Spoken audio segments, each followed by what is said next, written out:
Well, good afternoon, everyone. It's been a few days since I've done a check-in here with the Bible study. My apologies for that. I just had a very busy week with 12-hour plus days at work, and finally, not that I haven't been reading, just haven't had the time to actually do any videos. So I'm actually just going to continue on from where we left off. We are on Genesis 5, and let's jump right in. This is the written account of Adam's family line. When God created mankind, he made them in the likeness of God. He created them male and female and blessed them, and he named them mankind when they were created. When Adam had lived 130 years, he had a son in his own likeness, in his own image, and he named him Seth. After Seth was born, Adam lived 800 years and had other sons and daughters. Altogether, Adam lived a total of 930 years and then he died. When Seth had lived 105 years, he became the father of Enosh. After he became the father of Enosh, Seth lived 807 years and had other sons and daughters. Altogether, Seth lived a total of 912 years and then he died. When Enosh had lived 90 years, he became the father of Kenan. After he became the father of Kenan, Enosh lived 815 years and had other sons and daughters. Altogether, Enosh lived a total of 905 years and then he died. When Kenan had lived 70 years, he became the father of Mahalalel.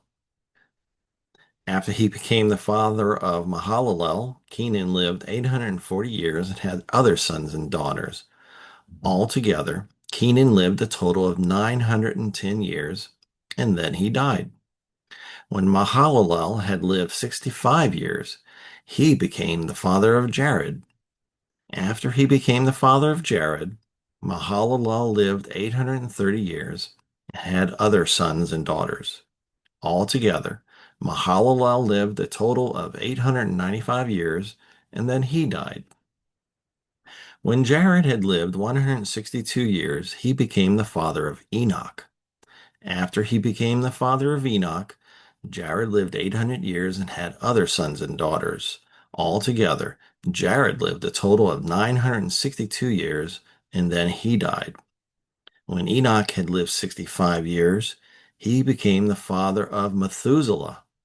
After he became the father of Methuselah, Enoch walked faithfully with God 300 years and had other sons and daughters. Altogether, Enoch lived a total of 365 years. Enoch walked faithfully with God, then he was no more, because God took him away. When Methuselah had lived 187 years, he became the father of Lamech. After he became the father of Lamech, Methuselah lived 782 years and had other sons and daughters. Altogether, Methuselah lived a total of 969 years, and then he died. When Lamech had lived 182 years, he had a son. He named him Noah and said, "He will comfort us in the labor and painful toil of our hands caused by the ground the Lord has cursed." After Noah was born, Lamech lived 595 years and had other sons and daughters. Altogether, Lamech lived a total of 777 years, and then he died. After Noah was 500 years old, he became the father of Shem, Ham, and Japheth, or Japheth, I guess. And that was the end of the chapter. Man, I am sure some of y'all are going, wow, that is exciting stuff. Just to poke a little humor at some of these chapters in the Bible that are a little bit, full of numbers and just like genealogy stuff. I mean, I actually can find some of this interesting, which I hope you do too, because you're reading about really what is the genealogy from Adam towards Jesus. And so this is an early part, obviously leading up to a major event, the flood. Um, I gotta wet the whistle, keep things, the pipes working. All right, so let me go back to the top here. It's kind of interesting how this chapter reiterates something very important. When God created mankind, he made them in the likeness of God. And he created them male and female and blessed them, and he named them mankind when they were created. So once again, he created mankind in his image. You have all of creation, beautiful, complex, all the different things that makes up the universe. You have this planet that we live on, and though we should not set our hearts on it, we can certainly appreciate the blessings that God provides through it, the beauty, the complexities, the just amazing abundance of life on all kinds of variations of it that we have in this world. And we can imagine that there might be stuff elsewhere, as the scientists can continue to study all the planets in the heavens, so to speak. And who knows if we would ever reach any of those to see what might be existing out there too. But we can certainly, see with some of the technology have these telescopes and things, some of the things that are at a distance, just enjoying the complexity of the all of the what's out there in the universe with I don't know, no supernovas and quarks, all the different types of suns and stars, I should say, stars and black holes, although they can only see, they can only tell that one's there. They can't actually see one, I guess, right? If I said that right. You can see its effect. Anyway, and then they can't, except for the planets in our own solar system that, as far as we know, don't have any other forms of life. There's some conjectures, I think, on a couple of the moons around Jupiter, but and maybe Saturn. I know Jupiter though. They thinking there might be something. It's not anything we would call really exciting, I guess, but there might be something, microscopic. It's a start. And but we have this planet here that was set in place specifically with all kinds of things that I can't actually go into in great detail because I'm just going to get lost in the weeds, but it's got to be right distance from the sun, all kinds of stuff set up so that it can support life the way that God created it. And of course, our lives, mankind living on it and enjoying all of that God created. But back to the image of God thing, sorry. So, um, I believe I emphasized some of the stuff about that before.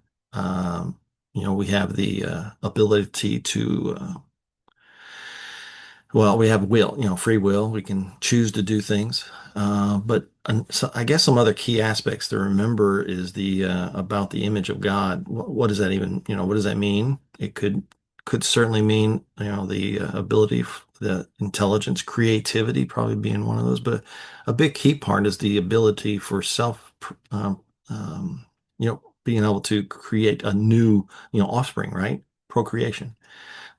Procreation, huh? You see that, huh? That word is li literally made up like that, I guess, because of the what it means. We are procreating. That means we're kind of doing a godly thing there by bringing new life. And so that's probably, I would imagine, aside from, well, new human life, remember, and continuing that concept of in his likeness. So our progeny that we procreate are also in God's likeness and ensouled beings. And that's distinct and different from any other part of creation. You can't say that about other animals. Can't say that about the planet or the seas or the mountains or sky or anything like that. No, that's us and us alone. So that's why established it so that we would rule over his creation. Similarly, like he would rule over us, or, that's what we should be, doing, right? Allowing God to guide and rule over our lives. Not that he has to tell us everything to what to do, but that he's established an order, and because we wanted to be before the fall in unison with him on the team God, you know, well, we would have done everything according to that will that God has, and we messed that up. Thanks, Adam and Eve, and then everyone else that follows. So then we jump into all these things, and one of the things that's fascinating is, and you probably took note of this, I don't know anybody that lived personally that's lived, well, I don't know, 800, 900 years. Anybody? Anybody out there? No. We don't get that presently. We'll talk more about that later as we get to talking about uh, the repercussions, you might say, of the post-flood era. But some people look at this and go, "Oh, that's totally made up." Well, it's in the Bible, so I'm going to take it at its face value. And there's a lot of things. I don't, unfortunately, I was trying to find some of my reference stuff from like a long time ago. There are a lot of resources out there that you can look up and find some stuff that talks about creationism and the pre-flood world, what it may have been done. And I'm just going to go ahead and ballpark it a little bit based on things that I could remember. But if you remember the discussion they had in Genesis 1, where he creates the world, and then he's gonna, we got he's got to separate the waters. You remember that? So we have the water below and the water above, and so we got this space here, sky, but we got the space that we live in, and so we got water somewhere below us. We got dry land, thankfully. We're not just, this isn't water world. We're living on dry land. And then there was water in the sky, above the sky, right? This firmament. And well, it's like, okay, so how is it, whatever, let's say that, take that at face value. What does that possibly mean? Why could people be living to this age? And so there is some science to back up all these various things, the possibilities of what, if that was designed a certain way, what would be the effects for the humankind, mankind that God created on the planet. So you have one thing, if I'm not mistaken, from the stuff I had learned previously, and I don't have anything to reference here, I just can't find any of it at the moment. But for one thing, it would have probably included a higher percentage of oxygen in the regular air, the air that we live and breathe in daily. So presently, normal air is about 21% oxygen. And, there's other little things, but the rest of it's mostly carbon, nitrogen, excuse me, carbon. That would be hard to breathe. Excuse me, nitrogen. So I think it's like close to 79% nitrogen, 21% oxygen, and a little bit of mix other things in there. So, what if we had a substantially higher level of oxygen? Couldn't say the percentage, but just substantially increased. And you may have heard stories, from the media over the years, news stories or certain, I don't know, certain pop culture references of the past that, people like to have a little those what do they call it? Something like a compression chamber, or I forget what they actually call those things. But they'd have the machine that'd get in there and pump up the oxygen and probably pump up the pressure. And why would they do that? I mean, and certain people I remember reading about or hearing about back in the day who would have one of these at their home because they, had a fair amount of money and they could afford it. And they would actually use that as their bed. They would sleep in it at night. Well, I'm not saying that's not a bad idea. I'm just saying it's a little weird, but it would be great because the extra, increase the pressure a bit, and you increase the oxygen, and it helps to rejuvenate the body. It promotes healing. And so that's a thought, is that there was, at that time, in this air that we had higher pressure and higher oxygen, and it helped promote healing longevity, and improve vitality and health in a variety of ways. So another thing though is if you have this firmament up in the heavens, the sky here, encircling Earth, whatever that means, for its the content, its depth, etc. It's not like can't, because of it, it's not like you can't see the sky, at the night sky. You could still see the stars, you can still this the sun and the moon and all this, but it's supposedly a layer of water that was up there, right? And that actually did provide a benefit. It was providing a now I just want to emphasize something. I am speaking on theoretical terms here since we had no actual proof of that. So just remember that. So we have this barrier. It would actually prevent some of the sun's rays, the damaging rays, from getting to us. Like we have the ozone layer now, that's still, the various levels up there, that air we got, that ozone layer and stuff helps deflect a fair amount of bad rays. And if we ever have little holes in the ozone layer, that's not good for us. It's not good for the earth. And so, there's a whole bunch of that discussion going on in the 70s and 80s into the 90s, I believe. But if we had this layer of water, that also helped prevent some of that exposure.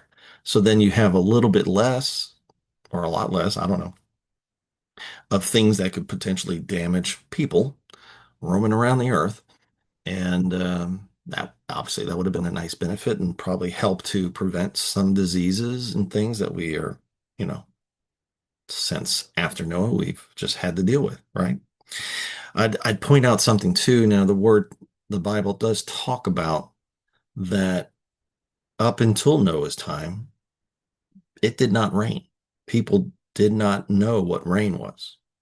You didn't have water, precipitation falling from the sky. You did have, I was like, well, how did plants and things grow? You had water that was, you had rivers and streams, and you had in some areas water like springing up from the ground, um, I guess, normal mists and things that we would have, but you didn't have rain. That's intriguing, right? And then that's why we'll talk about more of that when we get to the chapter discussing Noah, because it's kind of fascinating. It's like he's talking about what's to come based on what the Lord has told him, and they're like scoffing at him. So let's get back to the ages of people here. So that's just a few of the things perhaps that played a role, I should say, in helping people live to a ripe old age, you might say. And doesn't it make sense too that God did not create his creation to die? They only became susceptible to death once they had fallen. And it's by necessity, to be frank, that's why they got kicked out of the garden, remember? Not to eat from the tree of life, lest they end up living forever in their sin instead of being able to be redeemed. To have an endpoint being to die, an earthly, temporal death, we would still be able to reap the benefits of God's plan for salvation and be once again reunited with him in heaven. So that Okay, and so that ends up summary, kind of summarizing most of what the rest of this chapter is. You're seeing this genealogy. They highlight the first son, showing that line of succession, successfully going down the line to Noah, and then we'll have more later, right? I found it interesting. You've got a bunch of people who they waited until they were well past 100 years old before they had kids. And then, I mean, it creeps down slowly. I guess a lot more and more people I don't want to wait. So we get down to like, oh, I don't know, 70, 65. I mean, but you have, let's see, wait. I mean, now remember, Adam and Eve had Cain and Abel. Seth is sort of Abel's replacement, right? I mean, they continue to have other sons and daughters, but to continue the line leading to Jesus is not going to go through Cain. Not to say It wouldn't go through a sinful murderer. That's not the important part of that. It's just it's not going to go through Cain's lineage. So we have Seth, and but that was when he was 130 years old. Wow. It doesn't mention it, but doesn't that mean Eve was 130 years old too? Anyway, just thought I'd point that out. Then we had Seth, he's 105, and he has Enosh, and we have, let's see, Enosh at 90 has Kenan, and then Kenan when he's 70 has Mahalalel. Love pronouncing that name. Anyway, Mahalalel, let's see, 65, he has Jared. Well, now Jared, he didn't have his act together. I mean, gosh, he had all these people, it's dropping down. He waited to 162 years. Maybe he was just like, I'm single. I don't want attachments. I'm on the go. Who knows what? He finally became a father at 162. Now that's interesting. He became the father of Enoch. And I find this one fascinating. Enoch, 65 years, became the father of Methuselah. Now I'm going to come back to both Mahalalel. I'm sorry. I'm going to come back to Jared and then Methuselah in a minute. But look at Enoch. It's got some interesting things that adds to the discussion here. Enoch walked faithfully with God 300 years, had other sons and daughters, sure. Lived a total of 365 years. Wow. And then he was taken out in the prime of life, apparently. 365 years old. Boom. God brings him, he takes him away. He didn't die, according to what we read here. He was walking faithfully with God, and then he was no more. God takes him away. There's only a few examples of this in the Bible, which we will highlight at each point as when they come along. But that is fascinating. That yeah, makes one wonder, what did that mean that Enoch walked faithfully with God? Wouldn't that be nice to know exactly what that means, you know? We would hope that as good Christians, that we attempt to be good Christians, we are walking faithfully with God, you know? We see examples of this later with the current Bible study we have at church. We've been reviewing, studying Abraham slash Abram. Yeah, starts with Abram and then Abraham changes his name. But the whole point is that we have him as an example about the faithfulness to the Lord. And he has a fair amount of feelings at various points. Of course, it doesn't get into great length of discussion here regarding Enoch, but just fascinating. But I wanted to, so short-lived, 365 years, short-lived. Yeah, some of us are like, hey, 80 would be great. 85? I don't know. We'll see. It's not up to me. But look at Jared. Once again, just to remind you, he lived a total of 962 years and then he died. Wow. That's 962. And guess what? The only one that beats him is his grandson, if I have that right. Jared, hold on. Enoch. Yeah, Methuselah. That's the grandson. So Methuselah, he waited too. Apparently, he's like, well, they didn't want to, my grandfather wanted to wait till he was 162, so I guess I'll wait too. To 187, he wasn't in a rush. It's like, wow. Can you imagine if he was married most of the time? The wife is like, biological clock is ticking rather slowly, apparently, because whatever. After he became the father of Lamech, Methuselah lived 782 years. Anyway, total of 969 years. That's, if I'm not mistaken, that's the longest recorded length of someone's life here on Earth. So a human being, 969 years. That is pretty cool. Imagine, can you imagine? I mean, well, I would imagine that most of that life, were much more vital. They had a lot more energy and vigor and all that other stuff. They were in great shape, hopefully. They were, because of the pressure oxygen thing, perhaps in great health and would heal better if they hurt themselves. Minor things wouldn't perhaps get out of control. A lot less chances for various diseases and stuff, and all that kind of good thing. Well, so it kind of makes me wonder, when do you get to be the old decrepit guy? You know, is it like 900? It's way up there. It's like, no, we have no idea. But can you imagine all those decades and centuries? Of like the day-to-day life things. It's like, what do you come up with new? Because it's like there's not I don't know. I mean, we had tradesmen, different types of things, right?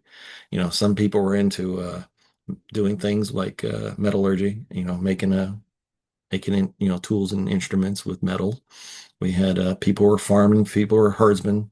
You had your thing. You didn't necessarily do it all. Maybe you did do a little bit of it. You had time. Why not learn it all? It's like, seriously, take the time to learn something new. Come on, you got another 500 years. Quit doing the same thing every day. But it's not. You don't want to think that, like some people, like, oh, I'm going to work, what a drudgery, day to day, doing the same thing. They were. I would hope that wasn't how that was, because could you imagine? That's just a lot more, a longer period of time. But they had to find something new every day to perk up their spirits. Maybe it was just their praising God that kept them going along all those years. I don't know. Let's see. Now this one was interesting too. Lamech, that's the last one before Noah. He has Noah when he's 182, so he waited a while too, apparently. He will comfort us in the labor and painful toil of our hands caused by the ground the Lord is cursed. So I guess he's growing crops and things, or at least trying to. And, you know, somehow Noah's going to help them, comfort them. I don't know. I guess maybe just because I have a child. They're such a comfort. They're a joy. They're a blessing, aren't they? Yeah. So I guess I don't know if that's what he was sharing or what, but there you go. And we get to the end, Noah. Oh my goodness. I don't know, all these examples, and Noah takes up the rear with the 500 years old. I'm going to become a father. Woohoo! Shem, Ham, and Japheth. I believe that's how you pronounce that. And we'll be diving into the rest of that story soon. So I don't know. I'm trying to think if there's anything else I wanted to share right now. I'll have some more to talk about.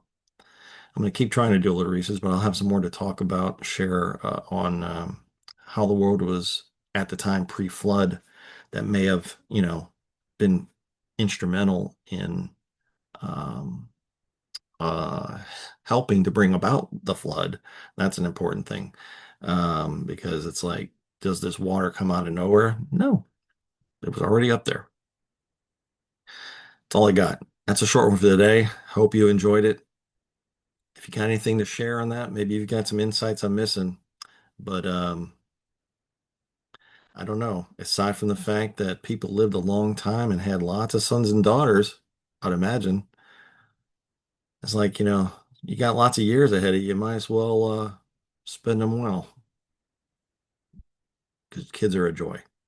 Brings all kinds of good things to life. Anyway, well, take care, everyone. God bless.